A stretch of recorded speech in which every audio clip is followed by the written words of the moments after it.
Okay, students, so let's go ahead and start with our first material effects.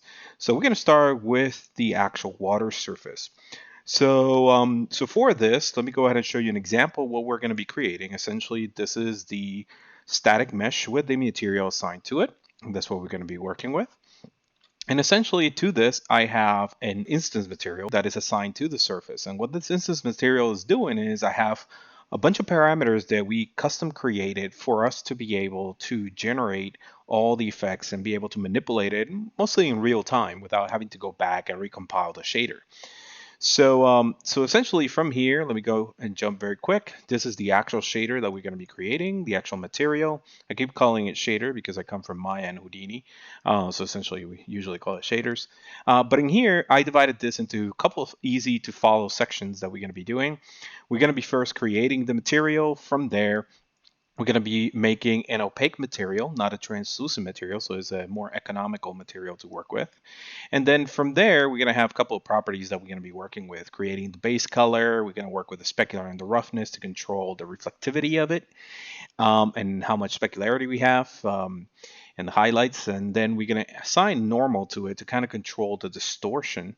And then from there, we're going to work with the world position offset. Now, this part we might not need it because this is the part that I was talking earlier when I was in Maya about generating displacement. Now, I could still use it because I have the controls associated with my parameters here, where I have a displacement parameter that allows us to do that. Um, and this is where I created that parameter right here. So we're going to be able to do it if we need to, but right now it's disabled. So essentially it's still there if I need it in my parameters, but it's disabled currently. Now, the other thing that you notice that is kind of funny is that I created this material with a very weird color, right? It's like this red and this blue in the watercolors. And the reason for that is it's easy for me to identify within a material environment. So if I'm looking at the materials here, very easy I could find by just scrolling the water material. But where we are giving the color of that material is in the actual instance of the material itself.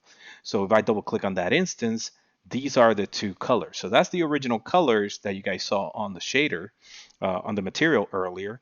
And with my parameters that I create, I'm able to reassign the colors to my taste.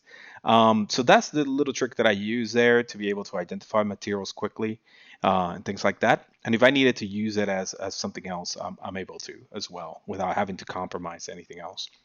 All right, so that's what we're going to be working with. Again, we're going to create a color. We're going to work with flattened normals and flow map setup. That's the cool part about this one. And maybe we're going to add the displacement, but this part we probably could leave it out because we are not using it. So it's a very simple material, straightforward, very easy to do. So let's go ahead and get started with it.